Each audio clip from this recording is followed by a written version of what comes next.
So, hello everybody. My name's Ian, And hello, my name's Heather.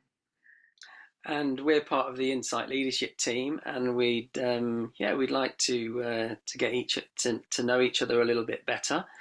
And we're playing around with this. We have a monk in our team. We have a millionaire, an ex-millionaire in our team, and we have with us today as well. Heather, although she's very humble about this, was a world-class athlete. And I'd like to know a little bit more about your insights into your life, Heather, a little bit. Is that a question? That's, that's quite big. Insights into my life. Um, yeah, thank you. It's lovely just to play and dialogue um, and that's what we stand for at Insight Leadership, isn't it? Just showing up fully and exploring what's here in the present moment. um, so yeah, noticed as you said, Heather was a world class athlete. How that the word was struck me about how we define ourselves and how we relate to our journey through life and thinking about what we were and what we are. And yeah, how we put labels on ourselves, I suppose. Um, but it is true that in my journey through this life, I spent many years in the sporting arena, competing on the world stage in a sport called orienteering, which is all about wilderness running and navigating the unknown. Um, yeah, so very much about being in tune with the land and using a map. And of course, that metaphor of the map is not the terrain is very relevant here. So orienteering at its simplest level is a competition between individuals. It's time trial to navigate a course through unknown terrain as quickly as possible. And there's so much metaphor in that we can play with around um, life and this lived experience of being human. So yeah, I spent maybe 20 years from my early formative years as a junior um, competing on the world stage in orienteering. Mm. And how do you feel about that word now, competition and competing? Mm. How do I feel about it? There's different feelings that come up. Um, yeah, there's a lot of element of distaste that comes up for me now, and I think some of that is healthy in that um, if we become caught up in competing with others, comparing ourselves with others, that of course is the delusion of the separate self. That is, of course, this sense of I am not you and my inferiority, superiority, equality complexes get in the way, and I end up trying to position myself in relation to you, um, and that that doesn't serve us. That doesn't help us to be our most beautiful, best selves. It doesn't help us to bring our gifts to the world. Um, so that, in that sense, the word competition for me is something that's not really in my vocabulary anymore. When I look back at my time competing as an athlete, um, yeah, I can see both the beautiful aspects of that, in that the love of what I was doing, um, in trying to access deeper resources of who I am, and kind of honing my craft of navigating the landscape, and what was my body capable of, and that's beautiful, that exploration. But when it's driven by a sense of um, not enoughness, of I need to prove myself. I need to compare myself to others. I need badges of achievement. I need to be at the top of a ranking list. I need medals um, to feel good about myself, rather than feeling worthy through that honing my craft. That's really damaging, and that's left its scars for me. Although I would say that perhaps those tendencies, those drivers were there long before I became an athlete, and have their roots in our collective traumas as humans. So anything, I think, can has its both beauty and its limitations. But yeah, competition isn't a word that I use often nowadays. Mm, mm. So what's coming up for me? What's alive for me as you're talking? It's kind of like we live in this dualistic society and system, and yeah. So I'd like to just like to hear a little bit more about, because I certainly see that in myself and my past, particularly being like an entrepreneur and being attached to the self, as you've just mentioned there. Um, how can we evolve from these habit energies and the conditioning that we've had throughout our lives? How can we evolve? Mm. I'd quite like to throw the question back because you also have a beautiful story, um, and in a very different field, but of competitiveness in business. And yeah, and I recognise that there are other fields that I've also competed in my life. So even as a parent, you kind of comparing yourself to others at the school gate, um, and and so the question about how can we evolve beyond that is relevant to all of us. And I think your story of competitiveness in business to discovering a a spiritual life is uh, is one potential um, inroad into that question. So I'd like to hear what you think before I share my thoughts.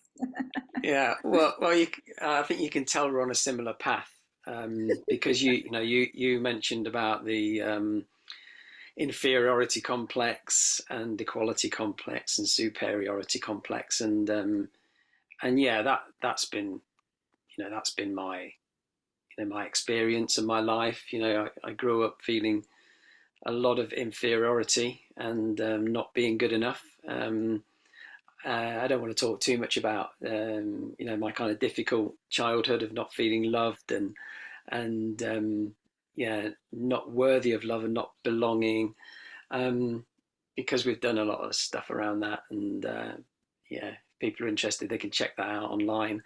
Um, but it's the flip flopping, it's the continual through life of me flip flopping between this inferiority, superiority, and equality um, complex, and it's like when the bullied becomes the bully, and that kind of happened to me, as well.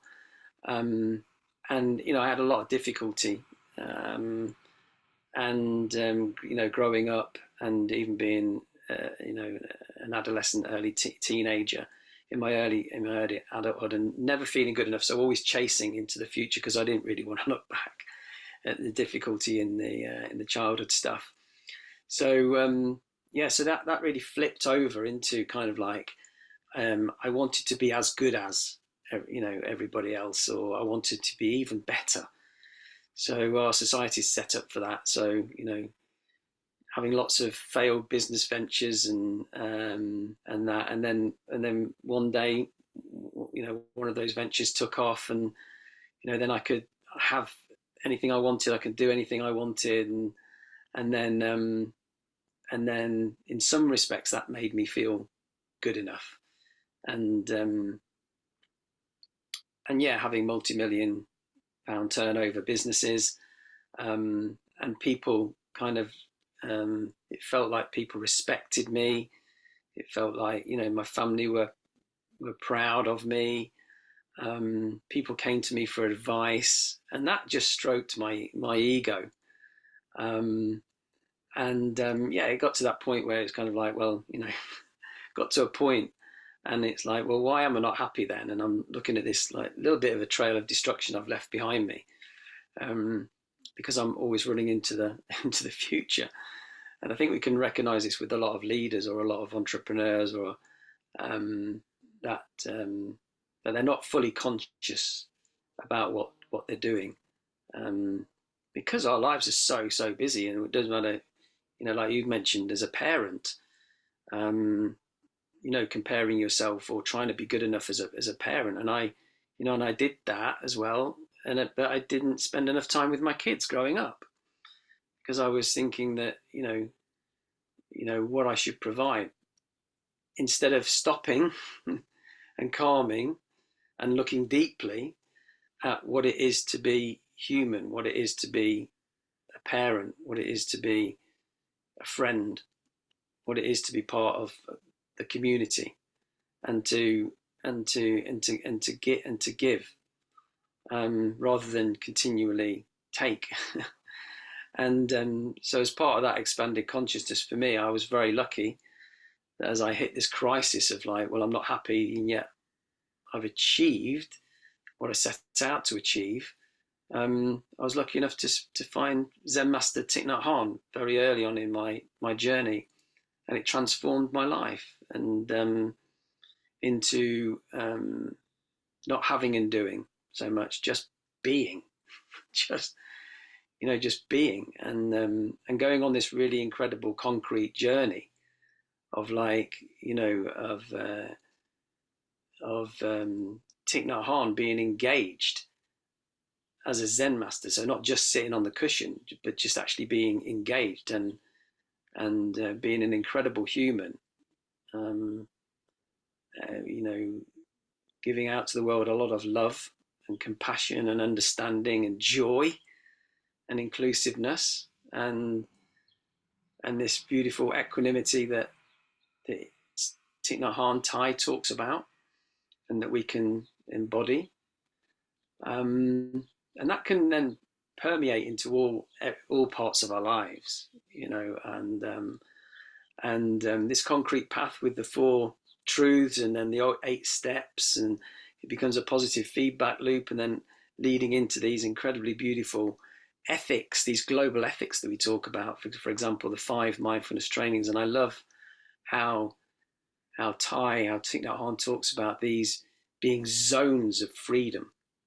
Each of these elements, these 5 elements, are zones of freedom, like loving speech and deep listening. When we love and have loving speech and deep listening for ourselves and each other and everyone else around us, that is a zone of freedom.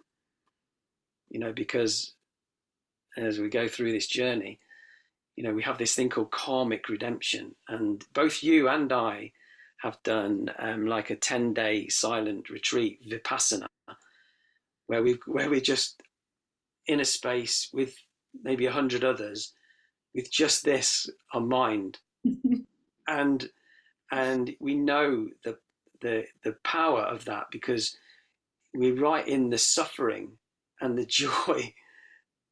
And I know for 5 days for me, my first vipassana, that it was torture, because I had to make peace with everything that I've done in my life. And it's kind of like Eckhart Tolle talks about, dying before you die, because we know we have to do this. And it's kind of like, so why not do it now? And why not try and bring this love, peace, and joy to our lives now? Because then we can ripple it out to the world while holding, you know, the difficulties that we have. So I'm going to throw that straight back to you now and say, what about you? Yeah, beautiful. Mm, thank you for sharing. Yeah, wonderful, wonderful. And you asked how can we evolve, and in what you've just shared, what really struck me as you talked about your pursuit of happiness and um, the ways in which you ran after happiness and the ways in which your superiority, inferiority, equality complexes were driving you, you also made it very clear that even at that time, there was a knowing somewhere in you. There was a knowing that there's more. This isn't my full humanness. This isn't um, everything. This isn't my potential for love. And it's interesting. I've been thinking about the word love recently, and what do we actually mean by it? Um, and for me, more and more, the word love is is synonymous with the kind of unified field, or the um, our most expanded consciousness. And we know that somewhere all of us can touch into that in our being.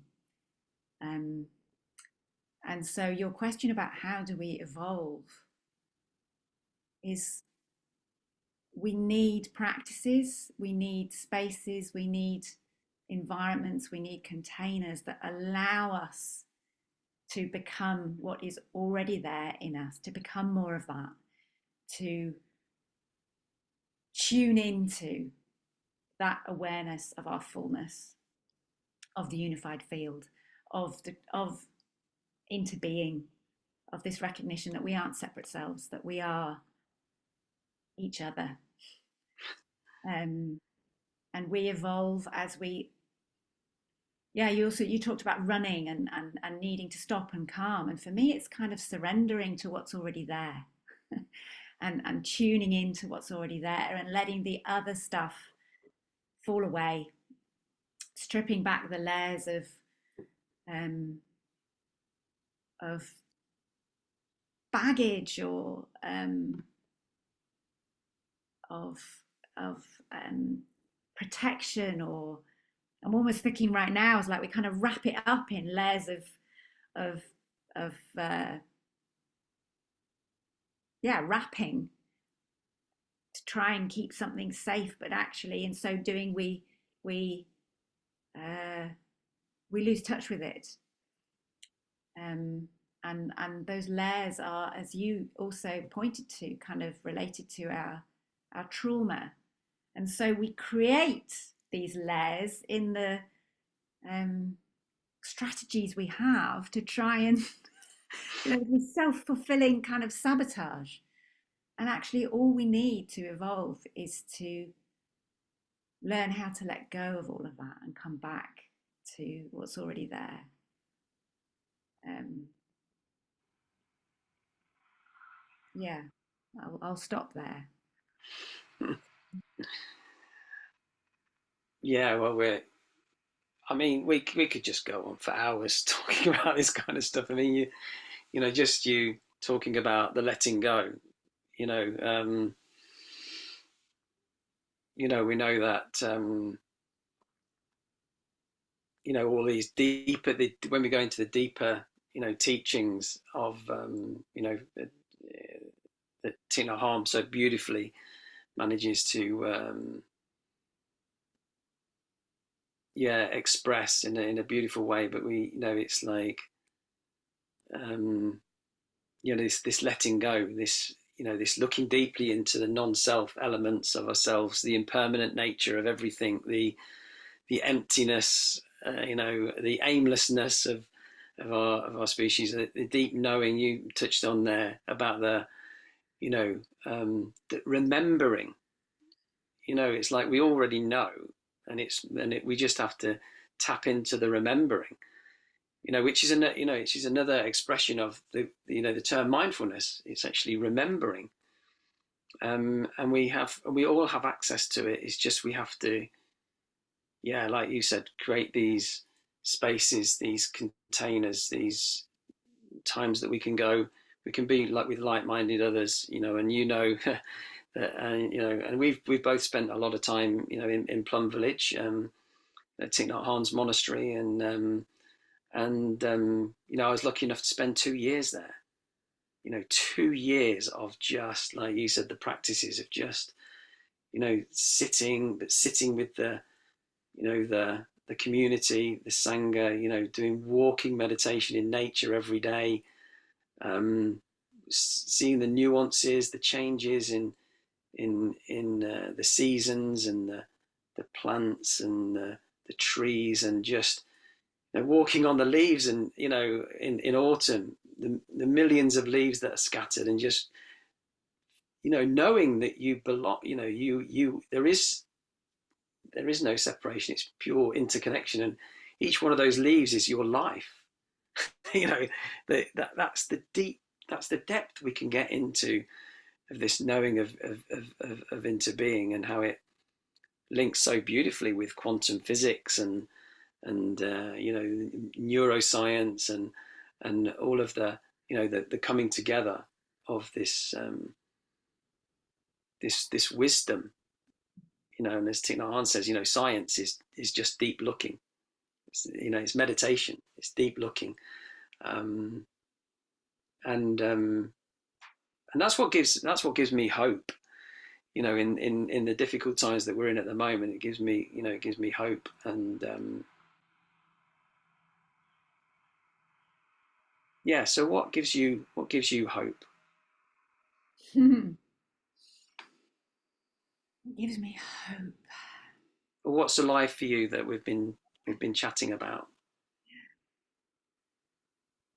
So yeah, hope for me is very closely connected to what I referred to earlier. Is that sense of knowing our connection to a unified field, to love. I'm very strongly connected then to the word faith, that we have faith in something more. That yeah, faith in universal love. That's what it is for me. That gives me hope. And even in my most difficult times and the darkest days, there is always a flicker of that faith, hope, knowing that I can locate somewhere in my body, and I'm constantly pointing it. For me, it's kind of just below the solar plexus. This sense of connection to a unified field. And I was struck when you said remembering. Remember, that when I love playing with words. I love taking words apart and kind of, yeah, just noticing actually how much wisdom there is in the words that we use, but how we've disconnected ourselves from that wisdom. Remember, bringing those parts that have been separated back together, those members, and you can think of that partly in terms of our experience as a mind matter body phenomenon, this idea that we're located in a body, and we've yeah, this knowing that I was referring to. It's not part of our cognitive left brain thinking. It's much bigger than that. It's tuning into all these other forms of knowing, much of which we can start with tuning into through our physical bodies. And that's remembering, that's bringing more of these parts together into some bigger whole. Mm. And then, of course, that goes beyond the body through our spiritual intelligence and our kind of intuition and our, um, yeah, that really struck me as you use the word remember, and that you touched on science and that kind of obsession we have with trying to explain things and reduce things to something that is manipulable or understandable, with the sort of Western scientific um, way of being, our kind of based on Newtonian physics, this idea that we can kind of get hold of things and control things. Again, that separates off some of this expansive field of consciousness and of knowing that you touched on, the quantum quantum is starting to expand into beyond reductionist physics, that's another form of remembering. That's another form as we expand from this, yeah, simplification, this reductionist view that,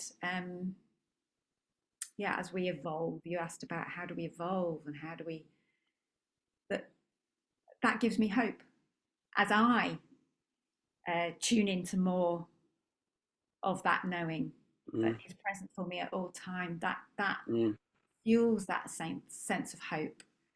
And I think the other thing that I wanted to say when I was listening to you was, yes, we're both very lucky to have spent time in a place like Plum Village, but all the things you've referred to are available in the present moment wherever we are. You know, the simplicity of nature, of feeling the air on our skin when we walk out the front door, of tuning into the beauty of the other humans that are around us, however far that may feel from a spiritual community, it's right here. mm, Um, it's just much easier with others who are also um, themselves trying to tune into that and practice mm. that, which is why we need community.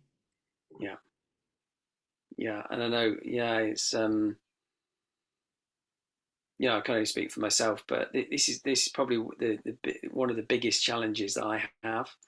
Trying to find like-minded others. That 2 years that I lived in Plum Village was probably the happiest 2 years of my life because of that community. And and I suffer with loneliness when I back out here in the everyday world. Because I mean, we could segue into so many different directions from this conversation, and we obviously have to do different kind of videos with different parts of the team, and hopefully give some of this give some of this back that we've experienced. But these four concrete steps to the eightfold path, that the positive feedback loop into the ethics, but then understanding from Buddhist psychology and neuroscience how our mind works. And that was a big revelation for me as well. It's kind of like, so everything I've taken into my senses throughout my whole life, nothing is lost.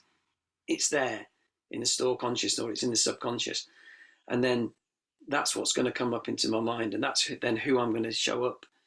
That's how I'm going to show up in the world. It's going to show up in my, this beautiful eightfold path. It's going to be showing up in my mind, then in my speech, and then my bodily actions. And then you touched on faith, which is part of the five powers, the five powers of this path as well. Faith, and then diligence, and effort, and then the mindfulness and the concentration, the insight that we just reeling off those words, but we can go so deep into each one of those elements. And if we love our practice, if we love our sitting, we love our breathing, and we love our walking and our deep relaxations and our sharings with each other, and from the heart, not from the head, sharing what's really going on, sharing our suffering and being heard and listened to. And there's something cosmic about that. There's something about sharing what's going on for you into the field, like you've mentioned, but into that circle of love, and it being held from a place of non-discrimination. And as we know through the practices, where we're trying to be, is this field of non-discrimination, this field of duality, bringing to this connectedness that but we're so conditioned. It's so difficult. It sounds so easy, doesn't it, to come back to our breath, but it's so difficult when we when we have when we have the seed of anger manifest into our mind. And I know you've seen that firsthand from me. When I get irritated or I get angry, or and it's kind of. But this is where we need to be helping each other, isn't it? What do you mean, Ian? I don't get angry. That's a whole new session. I just want to say though, I was in a beautiful conversation dialogue with well, some of our Insight Leadership community not so long ago, and one of them was sharing that in the Irish language, when we have emotions, um, instead of saying I'm angry, they say the anger is upon me, and just this noticing that this anger is just passing through me. Yeah, as um, is everything. yeah, yeah. I thought that was really, really helpful and really beautiful, because even as I respond, you go, no, I don't get angry. There's a sense of I don't want to take that upon myself. Actually, it's just passing through, and it's part of being human. Yeah, And so and bringing that, speaking the unspoken. exactly, bringing that Speak, vulnerability. speaking the, we've both experienced anger in our families, and things that are not spoken about, and it's so beautiful to bring that out and own it and share it. Yeah. Again, a big part of the practice in Thich Nhat Hanh and Plum Village. When I lived there, we used to get together like 5, 6, 7 times a week, sharing Mm. what's going on. This is what creates harmony. We've only got to look at our world leaders, haven't we? That they don't communicate, they don't dialogue with each other in the right way from a place of of understanding, And love. of knowing what's going on for each other, because that's how we create harmony, by all of these beauty. We have beginning anew as a practice in this tradition, which again is as a collective, when it's done in the right way, it can be beautiful, but it can cause a lot of suffering as well. Everything's very, it's the consciousness of all this, and let's keep practicing. So I want to bring this back to Insight Leadership, and yeah, because one of the things that I've been sitting with, and maybe it's just a continuously evolving question. It's interesting. A lot of leadership development, a lot of organizations, there's this kind of thing about we need some sort of purpose statement. We need to know what we stand for and what we're about, and then we need to put that out in the world. And the Insight Leadership website, we have a statement that we've crafted. And as we're talking, I can feel this sense of, and that's evolving in me, in that I've been thinking about, so what is it we actually want to put out in the world? Insight Leadership, what are we here to do? And I'm thinking about activities, and I'm thinking about, which organizations could we go into and support, and who could we get involved with? And actually, as you were talking about community in particular, I was thinking, well, actually, maybe that right now, that's what we can serve, is just sharing the expanding the field of what we're talking about, and inviting as many as possible into that field, Yeah, and creating communities. And that doesn't necessarily have to be an organization or an activity. Um, so that's really beautiful. Thank you for that kind of uh, uh, catalyst, I suppose, to thinking about actually what might we do yeah, with all of this in Insight Leadership. Mm. yeah, yeah. Beautiful. And you know that my habit energy is kind of like, from business, it's kind of like, well, we need systems, controls, processes, procedures. We need a vision statement, and but what's and because these things are put in place because people can't be trusted. you know it's the whole kind of McDonald's vision. We have these systems controls because we can then just get rid of somebody who doesn't fit in and bring another person in, and you know, and and that, you know, I have to be, I have to, you know, keep being reminded by the rest of the team, kind of like, you know, and it, you know, and myself as well, just to let go of that and trust into the the humanness and the team, and let go of all the process, procedures, systems, controls, and marketing and communication strategy, you know, and like you said, just feel into it, and yeah, and we can you know, maybe that is the way, you know, like we're, you know, we set out with a vision of kind of just wanting to be open, didn't we? You know, just like kind of like we want to be completely transparent about everything. That's why we set up as a not for profit. We'd ideally like to be a charity. You know, we want to keep a check on, um, you know, the trustees or the board or whatever.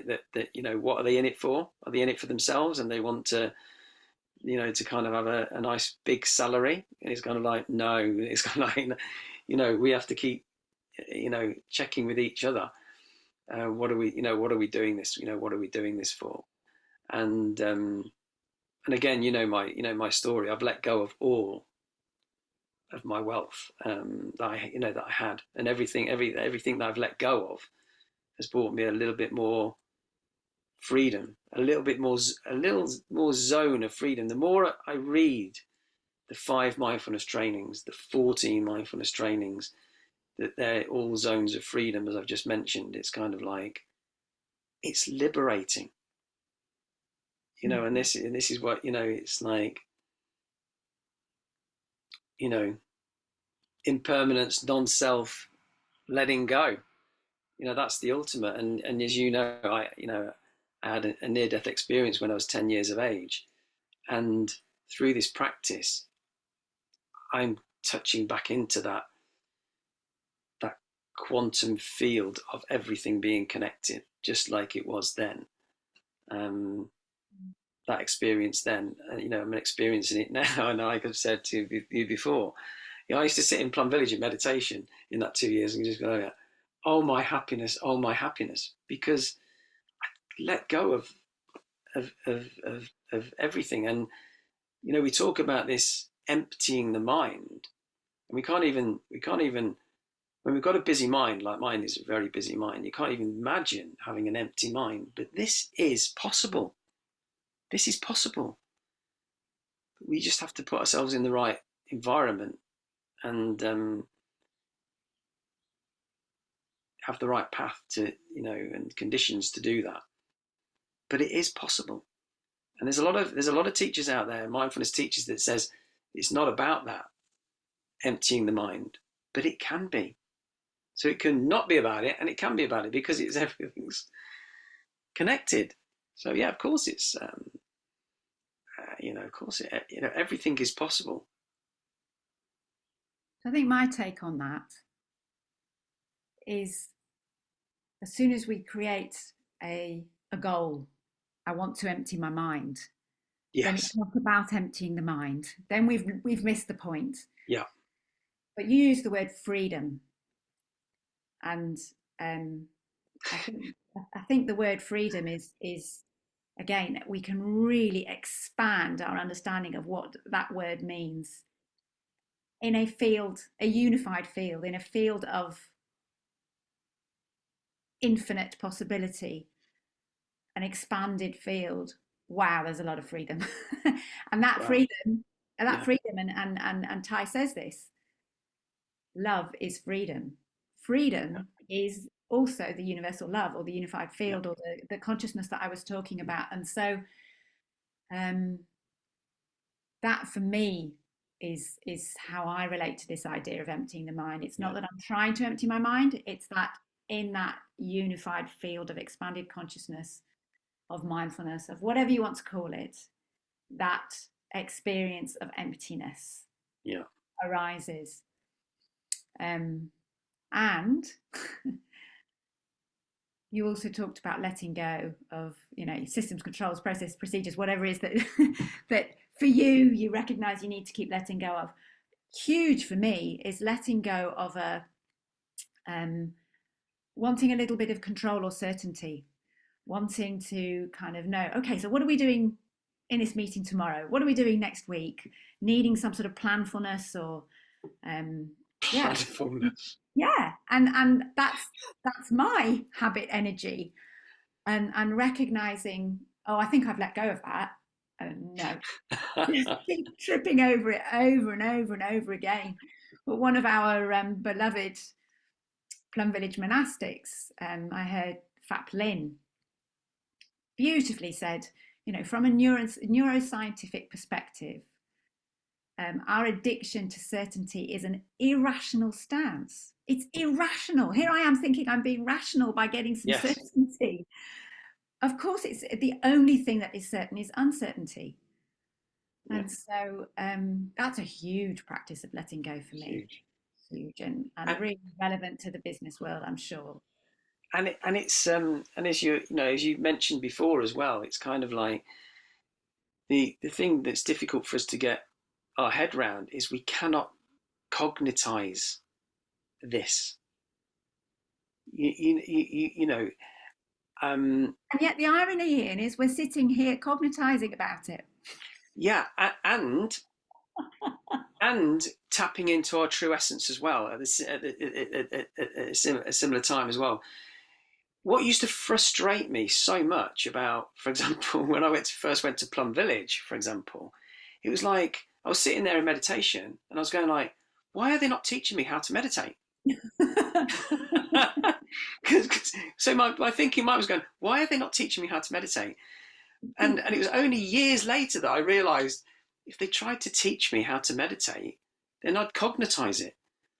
And I was so that's one of the reasons I'm so pleased to have gone down that particular path, because I wasn't trying to overthink my meditation. I was just there breathing, and they knew, Thich Nhat Hanh knew, and the rest of the monastics knew that the insight would come from within, not from outside. Everything comes from within because we are just a manifestation of the cosmic, as you know, in the eight bodies. Another segue we could go off onto the eight bodies. The eighth body is the cosmic true nature body, which is what we are. We've got eight bodies. How that's a whole new video. And although we're drawing on particularly the teachings of Thich Nhat Hanh Yeah. and wisdom traditions, and have these these teachings, you've referred to many of them. It's all already here. It's all already here, and you and I have joked about, Thai. When we talk about Thai, that means that's Vietnamese for teacher. So Thich Nhat Hanh being our teacher, your teacher, but nature being my teacher. Mm. This cosmic body that you're talking about, before I came across the deeper ancient wisdom teachings, that was where I was most in touch with these understandings that we're talking about here. And still to this day, that is my practice. I've been out in my Sangha, who at the moment are Deers and foxes. deers and foxes in the non-human world, birds, brambles. I've been out this morning. It's all here. It's right here. Yeah.